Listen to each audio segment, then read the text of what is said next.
Vous êtes ici pour soutenir Louis Fouché.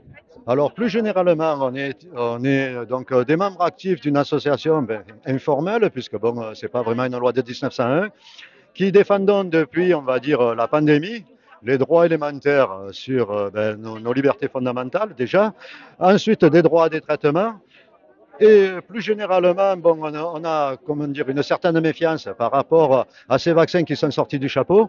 Et donc, on est là pour une vraie médecine, non pas une médecine, comment dire, mercantiliste. Voilà. Qu'est-ce que Louis vous a apporté lors de la crise?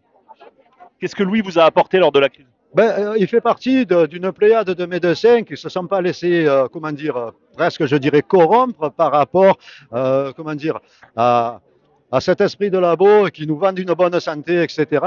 Ils sont restés les pieds sur terre, humains, et ils ont proposé des protocoles pour sortir les gens finalement de leurs problèmes, quoi. Comme par exemple, on a eu Raoult qui a fait ses essais avec la chloroquine, ça paraissait concluant. Malgré toute la polémique qu'il y a eu à ce sujet, parce que le Lancet, c'était une histoire à piper, etc., on n'a pas voulu quand même reconnaître ses travaux. Et plus grave donc, on a préféré sortir des sédations profondes pour les personnes âgées dans les EHPAD plutôt que d'essayer des protocoles pour guérir, je dis bien pour guérir, parce que le midazolam et tout, c'est un accompagnement à la mort, c'est une sédation profonde qui préfigure les derniers jours de la vie. Voilà.